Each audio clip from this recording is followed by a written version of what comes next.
하나님의 은혜와 평안이 여러분 심령과 가정 가운데 늘 함께 하시기를 기원합니다.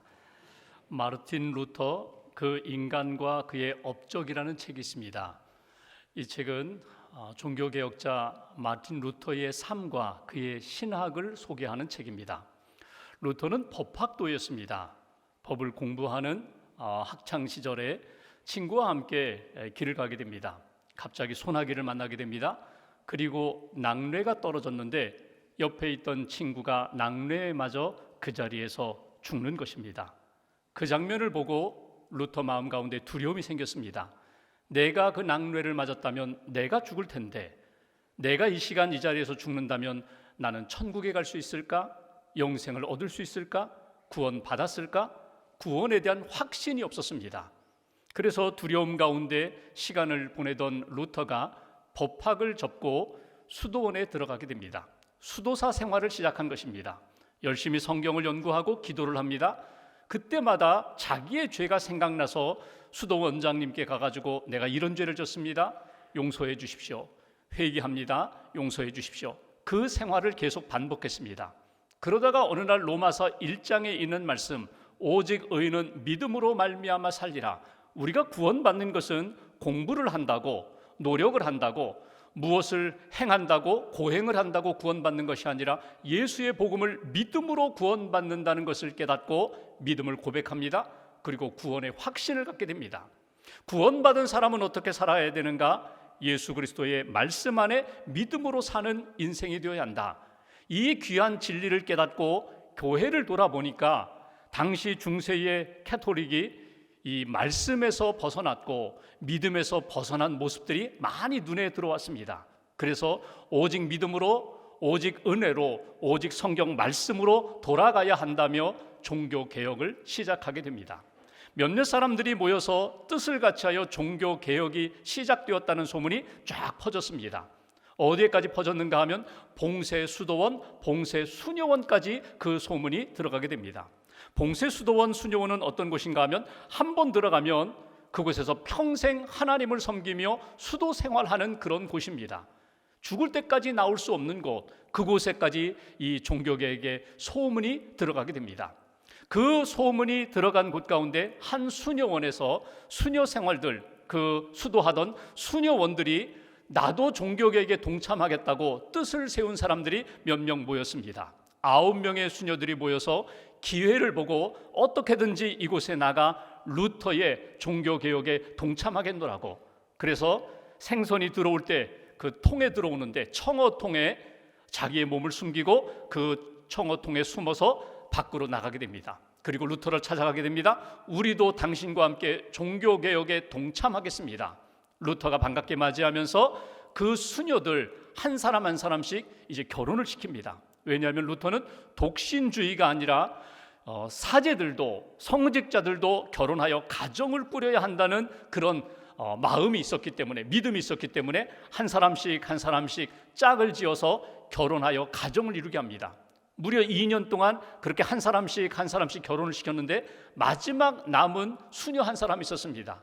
카타리나 폰 보라라는 그 수녀, 누가 데려가지 않아요. 그래서 루터가 결심합니다. 내가 당신과 결혼하겠습니다. 그렇게 해서 두 사람이 결혼하게 됩니다. 그때 나이, 루터는 42살, 그리고 카탈리나는 26살, 16살의 나이 차이를 극복하며 결혼하여 자녀를 낳고 그리고 종교개혁을 잘 감당했다는 것입니다. 루터는 후에 이런 이야기를 합니다. 나는 하나님 앞에 감사하다고, 구원해 주신 은혜 감사하다고, 사명을 감당할 수 있도록 힘주셔서 감사하다고, 내게 이런 귀한 자매를 아내로 맞이하게 해주신 하나님 은혜에 감사하다고, 내가 지치고 힘들 때마다 아내가 나에게 영적인 힘을 주었고 흔들리고 갈팡질팡할 때마다 중심을 잡아준 이 아내 카타리나를 내게 선물로 주신 하나님 은혜에 감사하다고. 사람들은 이런 이야기를 합니다. 루터가 선택과 결정을 잘했다. 루터가 그 카타리나를 구제한 거야. 또 어떤 사람은 이야기합니다. 아니라고. 그때 프로포즈한 것은 루터가 아니라 카타리나가 프로포즈한 것이라고. 오히려 카타리나가 선택을 잘한 것이라고, 카타리나가 루터를 구제해 준 것이라고. 그런데 여러분 믿음으로 한번 바라보십시오. 루터가 선택한 것, 카타리나가 선택한 것 아닙니다. 하나님의 선택하심, 하나님의 구원하심이 있었다는 것입니다. 그래서 그 책에 강조하는 것은 하나님의 사람이 믿음의 인생을 걸어가는데 하나님의 사역을 감당하는 데 있어서 가장 중요한 부분이 무엇인가? 하나님의 선택하심과 돌보심, 하나님의 인도하심이 반드시 우리의 믿음의 인생 가운데 있다는 것을 놓치지 말라는 것입니다. 하나님의 선택하심 가운데 우리가 살아가고 있고 하나님의 돌보심 가운데 우리에게 주신 사명을 우리는 감당하고 있다는 것입니다. 우리가 인생을 살아가면서 많은 선택을 합니다. 선택을 받습니다. 여러분이 잘한 선택은 무엇입니까? 여러분이 지금도 감사하고 있는 선택받음은 무엇입니까? 여러분은 어떤 사람을 선택하셨고 지금도 어떤 사람들을 선택하며 살고 계십니까? 성경에 나오는 믿음의 사람들, 하나님이 선택하셔서 하나님의 사역을 감당하는데 하나님은 어떤 사람들을 선택하신다고 여러분들은 믿고 있습니까? 오늘 성경에 보면은 사도 바울이 하나님의 부름을 받습니다. 만남을 갖습니다. 그리고 하나님의 택하심, 선택을 받고 사명을 가지고 주의 사역을 감당하는 것이 오늘 본문의 내용입니다. 말씀의 배경은 이렇습니다. 사도 바울이 부름받고 1차, 2차, 3차 전도여행, 이방 땅에 가서 복음을 전했습니다. 그리고 예루살렘에 와서 선교 보고를 하는데 유대인들이 사도 바울을 붙잡아 죽이려고 합니다. 이때에 천부장이 한마디 해보라고 그러자 사도 바울이 자기의 신앙 간증을 합니다. 내가 이렇게 주님을 만났고 주의 사명을 감당하며 여기까지 왔다고. 이 사도 바울의 설교, 신앙 간증, 고백을 통하여 오늘 우리에게 주시는 메시지가 있습니다. 바울이 하나님의 부름을 받고 선택함을 받고 사명을 끝까지 감당했던 것처럼 나는 하나님 앞에서 이 믿음이 있는가, 이 확신이 있는가? 나도 선택받았습니다. 나도 주의 은혜 가운데 사명을 감당하는 인생입니다. 하나님의 도우심 가운데 끝까지 주님 부르는 날까지 나는 그 길을 걷겠습니다. 다시 한번 다짐할 수 있는 저와 여러분들 되시기를 주님의 이름으로 기원합니다. 먼저 본문 14절 말씀을 제가 봉독하겠습니다. 14절, 그가 또 이르되 우리 조상들의 하나님이 너를 택하여 너로 하여금 자기 뜻을 알게 하시며 그 의인을 보게 하시고 그 입에서 나오는 음성을 듣게 하셨으니 15절 같이 봉독합니다. 내가 그를 위하여 모든 사람 앞에서 내가 보고 들은 것의 증인이 되리라. 아멘. 지금 이 이야기는 사도 바울이 다메섹 도상에서 주님의 부름을 받고 주님이 강렬한 빛으로 자기를 만나주셨어요. 사울아 사울아 내가 왜 나를 박해하느냐. 사울 자신의 이름을 부르시면서 불러주셨어요. 그런데 그 이후에 앞을 보지 못하는 상황 가운데 아나니아라는 선지자를 자기에게 보내주셨어요. 아나니아가 기도하면서 눈을 떴습니다. 영적인 눈을 떴다는 것입니다. 거듭났다는 것입니다. 그리고 나서 아나니아가 하나님으로부터 받은 말씀을 이 사울이라는 청년에게 전해주었던 때예요. 그 말씀을 기억하고 그 말씀을 가지고 오늘 시간이 많이 흘렀지만 자기의 신앙 간증을 하면서 아나니아가 하나님으로부터 받은 말씀을 그때 나에게 주었습니다. 그때 내가 받은 말씀은 이런 말씀입니다 하며 전하는 것이 14절 15절의 내용입니다. 14절 다시 한번 보실까요? 이렇게 표현합니다.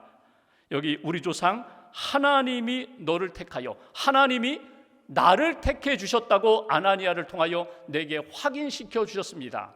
여기 택하여라는 이 말은 원문을 좀 쉽게 번역을 하면 미리 손으로 잡았다라는 의미예요. 내가 하나님을 찾고 하나님을 만나고 하나님을 붙잡기 전에 하나님이 나를 찾아오셨고 하나님이 나를 만나 주셨고 나를 먼저 붙들어 주셨다. 이게 택하심, 선택이라는 거예요.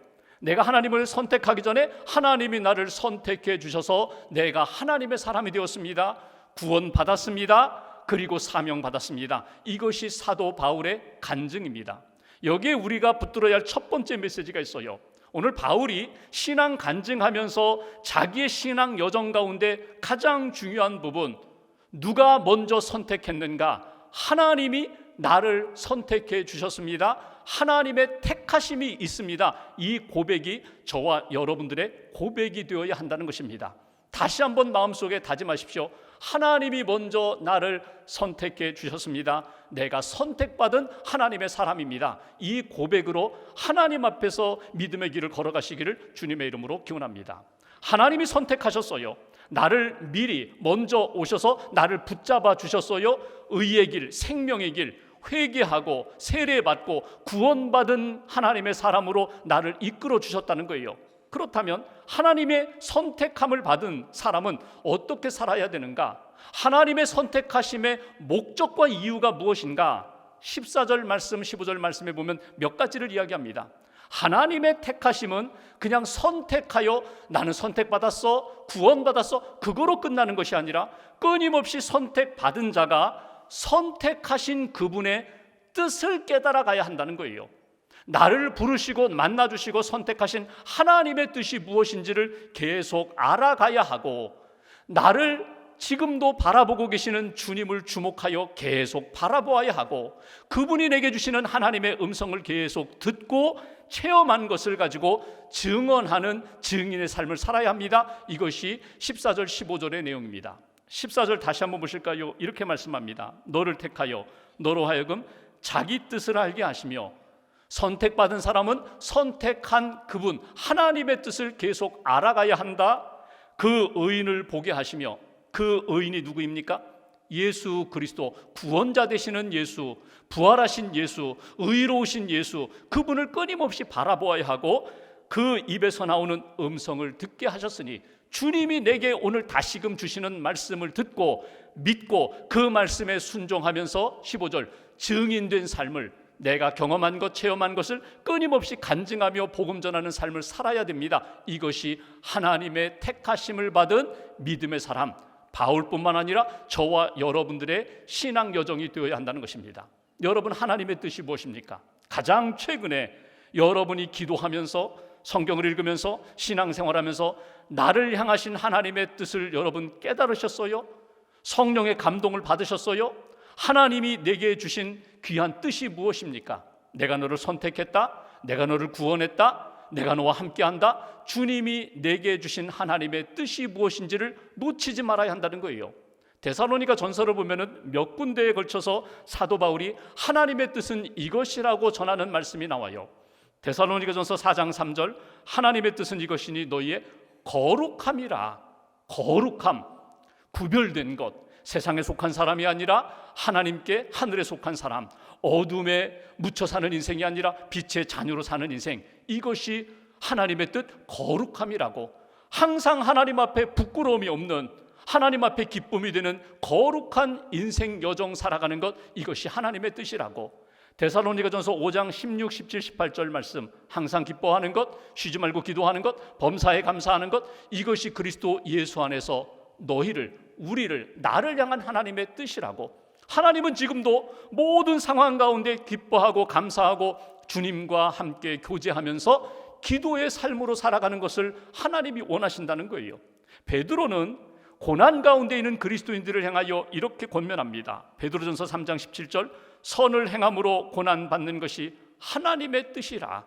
거짓된 삶, 세상에 속하여 살다가 고난받는 그런 것이 아니라 믿음을 지키고 선을 행하다가 고난을 겪게 되는 것, 이것이 하나님의 뜻이라고.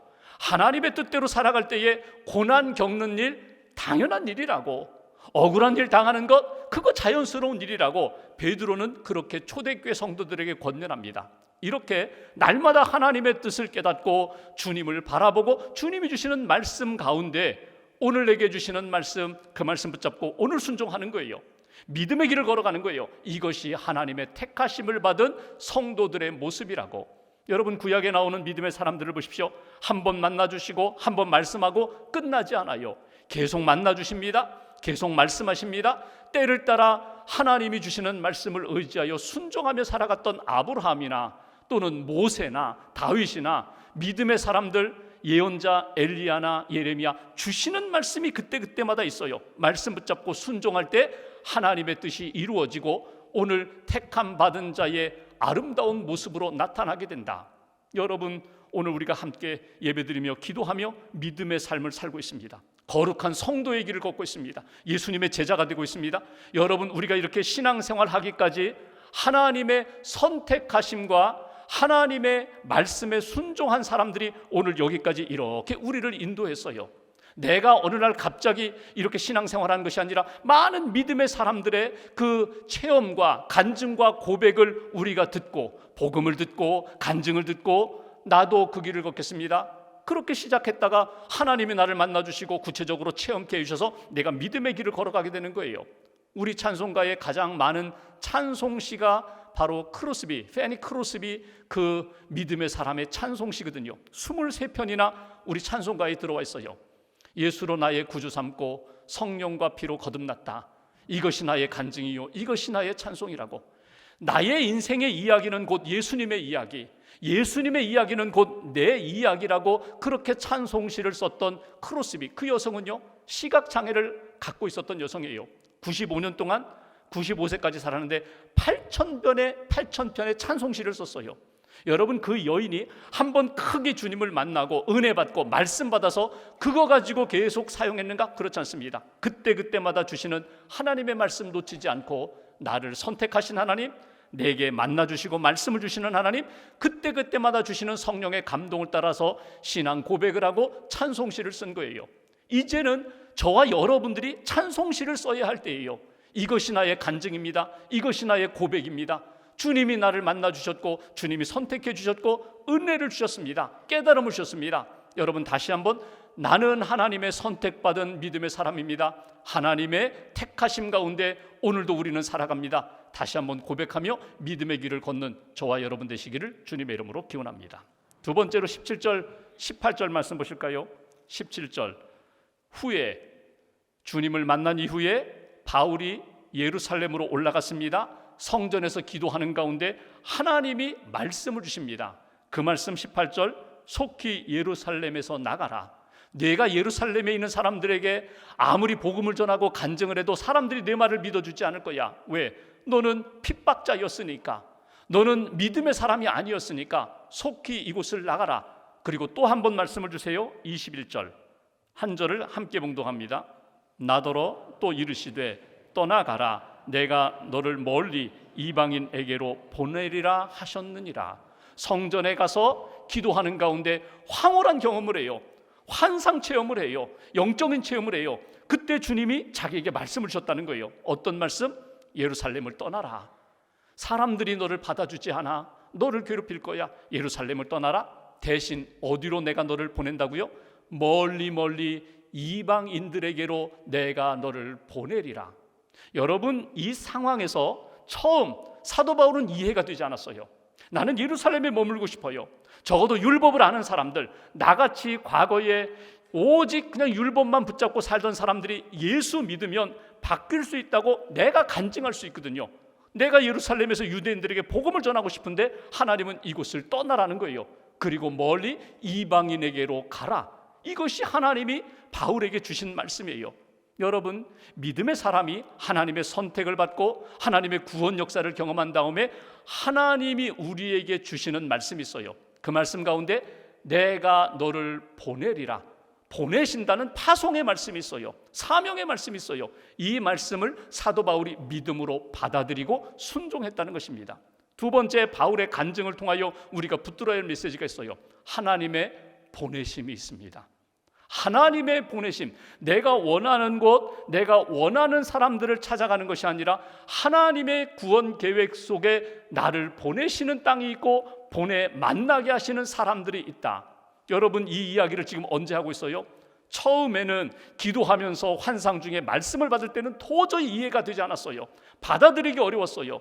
내 생각이 하나님의 생각과 달랐어요. 그런데 1차, 2차, 3차 전도여행 다니면서 이방 땅에 가서 복음을 전해보니까 하나님의 그 구원 계획이 맞다. 나를 보내신 하나님의 그 보내심이 맞다. 뒤늦게 그가 깨닫고 오늘 간증하는 내용이에요. 내가 그때 성전에서 기도하는 가운데 황홀한 경험을 하면서 말씀을 받았는데 그 말씀대로 내가 순종했더니 이방 땅에 복음을 전할 때 이방인들이 구원을 받았습니다. 교회가 세워졌습니다. 하나님 나라가 확장됐습니다. 이렇게 간증하는 것이 오늘 바울의 간증입니다. 여러분, 내 생각과 하나님의 생각이 다를 때가 있어요. 이사야 55장 8절 9절 말씀처럼 내 생각과 하나님의 생각이 다르고 내가 걷고자 하는 길과 하나님이 인도하시는 길이 다를 때가 있어요. 그런데 이사야는 이렇게 말합니다. 내 생각보다 하나님의 생각이 크고 내 길보다 하나님의 길이 더 높고 완전하고 선하다. 그러니 하나님의 생각, 하나님의 길에 순종하면서 그 길을 걸어가는 것이 하나님이 기뻐하시는 부름받은 사람들, 선택받은 사람들, 말씀받은 하나님의 사람들의 모습이라고. 처음 바울이 다메섹 도상에서 강렬한 빛으로 앞을 보지 못했을 때 보냄받은 선지자가 아나니아라는 선지자입니다. 그 아나니아가 처음 하나님이 너 가서 사울이라는 청년이 지금 있으니 어느 곳에 있으니 가서 기도해줘라, 안수기도 해주고 눈을 뜨게 하라. 그때 아나니아가 뭐랬는지 아세요? 아닙니다, 저 못 갑니다. 사울이라는 그 청년은 핍박자예요. 예수 믿는 사람을 잡아 죽이는 사람인데 내가 가서 기도한들 무슨 변화가 있겠습니까? 저 못 갑니다. 그런데 하나님이 말씀하세요. 가라고. 가서 네가 기도해야 하나님의 역사, 구원의 역사가 나타난다고. 아나니아가 믿음으로 순종하고 가서 기도했더니 눈이 밝아졌어요. 비늘 같은 것이 떨어졌어요. 그리고 이방인의 사도가 되었잖아요. 여러분, 아나니아 입장에서는요, 사울이라는 청년은요, 이방인이에요. 영적인 이방인이에요. 혈통은 같은데, 같은 유대인인데 도저히 내 믿음으로는 감당하기 어려운 이방인이에요. 여러분, 신앙생활하면서 내 주변에 늘 만나서 교제하고 운동하고 먹고 마시고 친하게 지내는데 영적 이방인이 있어요. 오늘 이 말씀을 통하여 하나님의 보내심이 있습니다. 여러분, 나를 어디로 보내실까요? 내가 가고 싶은 곳, 내가 만나고 싶은 사람, 내가 가고 싶은 모임으로만 나를 인도하시는 곳이 아니라 내가 전혀 원하지 않는 그 땅, 원하지 않는 사람들, 나와 전혀 관계가 없다고 하는 그 사람들을 향하여 하나님이 나를 보내신다는 거예요. 영적 이방인은 누굴까? 늘 나와 함께 친하게 지내는데 예수님 믿지 않는 사람들, 예수님을 부인하는 사람들, 한번 교회에 왔다가 실망하고 낙심하고 상처 입고 다시금 세상으로 돌아간 사람들, 이 사람들이 영적 이방인들이에요. 그 사람들을 품어야 된다는 거예요. 그 사람들을 향하여 주님이 나를 보내신다면 내가 가야 한다는 거예요. 여러분, 오늘이 9월 22일이에요 10월 한 달 동안 우리가 새생명 축제를 하는데 여러분, 오늘부터 10월 31일까지 딱 40일입니다 40일 동안 뭐 소문낼 거 없습니다. 나 스스로 하나님 앞에 한번 점검하고 내가 품는 거예요. 한 영혼을 품는 거예요. 하나님, 영적 이방인 가운데 있는 내 친구, 내 가족, 내 이웃 내가 품겠습니다. 기도하겠습니다. 기회가 될 때마다 카톡도 보내고 전화해서 만나기도 하고 내가 기도하며 저 영혼이 주님을 만나고 주님께로 인도하는 일에 내가 시간을 들이고 물질을 들이고 에너지를 쏟겠습니다. 한번 뜻을 세워보시라는 거예요. 계획을 세워보시라는 거예요. 오늘 하나님의 보내심이 있습니다. 나를 어디로 보내실까? 하나님 앞에 한번 기도해 보세요.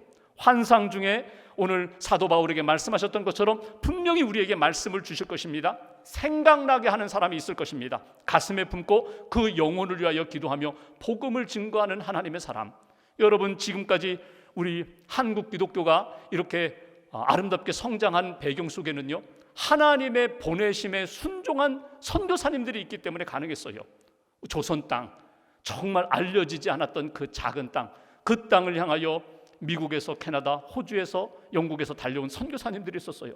이 땅에 와서 정말 몇 년 아니라 몇 달 복음을 전하다가 이 땅에서 순직한 선교사님들의 헌신, 희생이 있기에 오늘 우리가 이렇게 신앙생활을 할 수 있는 거거든요. 그 역사를 거슬러 올라가면은 우리 신라시대 때, 삼국 신라시대 때 당나라에서 우리에게 와서 복음을 전해준 사람들이 있어요. 네스토리안 교도들, 경교라고 하죠. 아랍에서 신앙생활하던 사람들이 핍박 때문에 중국으로 갑니다. 중국에서 신앙생활하던 사람들이 복음을 전하다가 어디도 갈 곳 없나 찾아보니까 저기 한반도, 우리 땅에 와서 복음을 전해줬던 역사가 있어요. 그렇다면 하나님이 그 믿음의 사람들을 통하여, 선교사님들을 통하여 우리에게 복음을 전해주었다면 이제 우리가 복음을 받고 하나님의 은혜를 체험한 우리가 영적 이방인 그 자리에 있는 영혼들을 향하여 찾아가셔야 된다는 거예요. 아프리카 땅이라든가 저 동남아시아만이 아니라 지금 내 삶의 자리에서 나를 보내셨어요. 내가 이 집의 선교사다, 내가 이 가문의 선교사다, 내가 이 직장의 선교사다, 내가 이 만나는 동창 모임에 내가 선교사다. 나를 보내셨다면 내가 기도하면서 사명을 감당하는, 복음을 증거하는 하나님의 사명자가 되어야 한다. 오늘 하나님은 지금도 나를 부르시고 나를 선택하시고 만나주실 뿐만 아니라 나를 보내시는 사명자로 계속해서 보내신다는 사실을 잊지 마시고, 여러분 하나님 앞에 기도하는 가운데 영적 이방인, 하나님이 구원하기를 원하시는 영혼 꼭 가슴에 품고 믿음으로 기도하고 섬길 수 있는 은혜가 있기를 주님의 이름으로 기원합니다. 마지막 22절 이하의 말씀을 보십시오.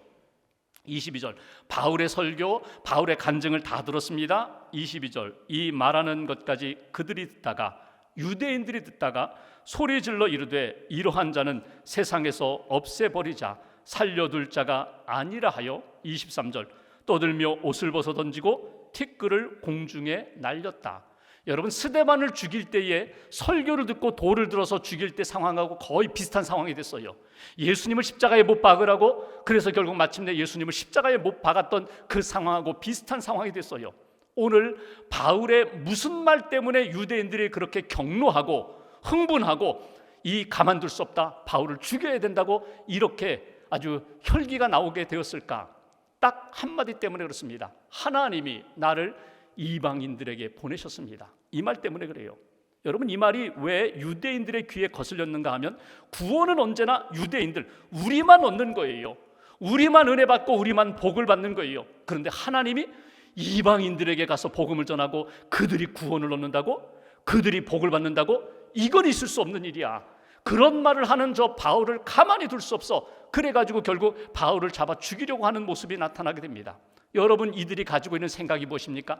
아주 협소한, 편협한 구원론이에요. 우리만 구원받아야 돼, 우리만 복을 받아야 돼, 우리만 은혜 받아야 돼. 그래서 이방인에게, 많은 사람들에게 주의 복음을 증거해야 된다고, 구원해야 한다고 하는 바울을 가만히 둘 수 없다.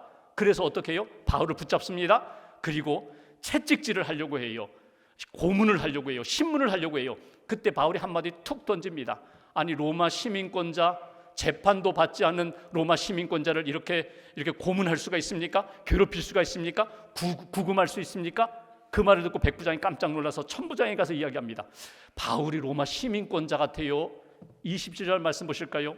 27절, 천부장이 와서 바울에게 말하되 네가 로마 시민이냐? 내게 말하라. 이르되 그러하다. 상황이 완전히 바뀌었어요. 로마 시민권자는 여러분, 기록을 보면 십자가에 처형당하지 않습니다. 아니, 그것은 고사하고 재판 없이 구금될 수 없어요. 채찍질 당할 수 없어요. 재판을 받아서 사형 선고를 받아도 로마 황제 앞에 가서 나는 다시 재판받을 거야, 그런 권리가 로마 시민권자에게 있어요. 근데 바울이 내가 시민권자라는 거예요. 29절 한 절 함께 봉독하겠습니다. 신문하려던 사람들이 곧 그에게서 물러가고 천부장도 그가 로마 시민인 줄 알고 또 그 결박한 것 때문에 두려워하니라. 무엇을 두려워해요? 바울을 두려워? 바울이 가지고 있는 시민권을 두려워하니라.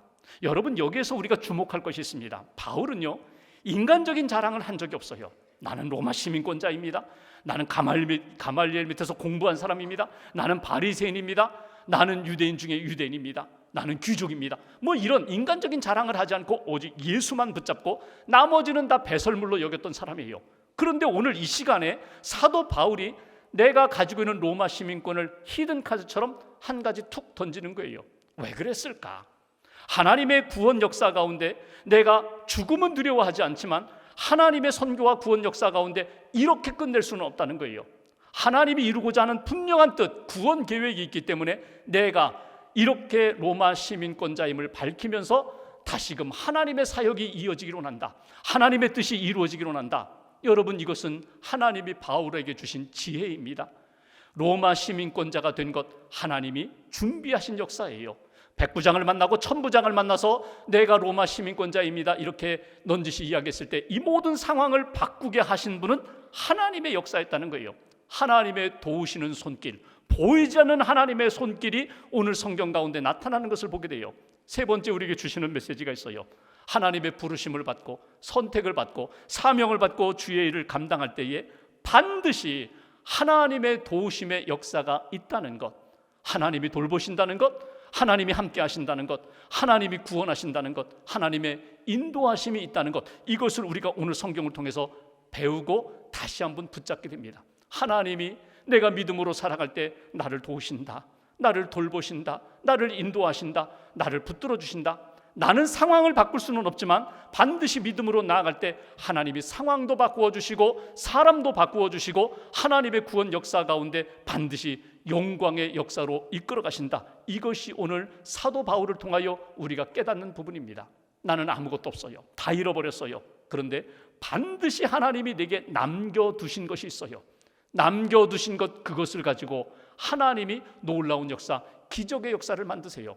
모세의 손에 쥐었던 지팡이 하나로 하나님이 내가 너와 함께한다, 네가 지팡이 쥐고 있는 것처럼 내가 너를 붙들리라, 내가 이스라엘 민족을 붙들리라. 그러면 하나님의 구원 역사가 나타나는 거예요. 내게 남은 것이 무엇일까? 오늘 사도 바울에게 있어서 아무것도 없는 것 같지만 결정적인 시간에 로마 시민권이라는 것 하나 가지고 상황을 바꾸시는 하나님, 내 인생에 남겨두신 것을 가지고 새로운 역사를 만드실 하나님, 그 하나님을 믿고 기대하며 나아가는 저와 여러분 되시기를 주님의 이름으로 기원합니다. 열왕기하 4장에 보면은 한 여인이 나와요. 엘리사의, 자기 남편이 엘리사의 종이었는데, 제자였는데 세상을 떠났어요. 두 아들과 셋이 남았어요. 경제적으로 어려워지니까 이 두 아들이 노예로 붙들려 팔려갈 것 같아요. 너무나 힘드니까 엘리사 선생에게 찾아가서, 선지자에게 찾아가서 이야기합니다. 살려주십시오. 그러자 엘리사가 여인에게 말합니다. 내 집안에 남아있는 게 뭐냐? 예, 다 없습니다. 다 없고 딱 기름 조금 남아있습니다. 그거면 됐어. 가서 아들들에게, 옆집에 가서, 이웃에 가서 다 빈 그릇 다 빌려오라고 해. 그릇들을 빌려왔어요. 그리고 방에 들어가서 문을 잠그고 그 그릇에 남아있는 기름을 부으라고 해. 쭉 붓습니다. 그러면 한 그릇밖에 되지 않는데, 조금밖에 되지 않는 그 기름이 점점 모든 그릇에 채워지는 거예요. 이것을 팔아서 도움을 얻으라고. 여러분, 하나님의 은혜의 역사, 돌보심의 역사, 도우심의 역사가 이렇다는 거예요. 내게 주신 것, 내게 남겨주신 것, 그거 하나 가지고 정말 하나님 살아계시는구나, 하나님 나를 사랑하시는구나, 나를 이렇게 돌보시는구나 체험하게 만드시고 하나님 앞에 감사하며 믿음으로 살게 하시는 역사, 여러분 구약에 신약에 나오는 역사만이 아니라 오늘 우리의 삶 가운데 다시금 일어날 하나님의 역사임을 꼭 놓치지 않으시고 그 믿음으로, 그 순종으로 하나님 앞에서 살아가시기를 주님의 이름으로 기원합니다. 말씀을 마무리하면서 오늘 사도 바울의 간증을 듣습니다. 바울의 고백만이 아니라 저와 여러분들의 신앙 고백이 살아있기로 합니다. 하나님 살아계시고, 하나님 나를 선택하시고, 하나님 내게 사명 주시고 나를 보내시는 자리마다 믿음으로 순종할 때 하나님이 이렇게 돌보셨습니다, 도우셨습니다, 하나님의 역사입니다 고백하며 간증할 수 있는 저와 여러분 되시기를 주님의 이름으로 기원합니다. 기도하겠습니다.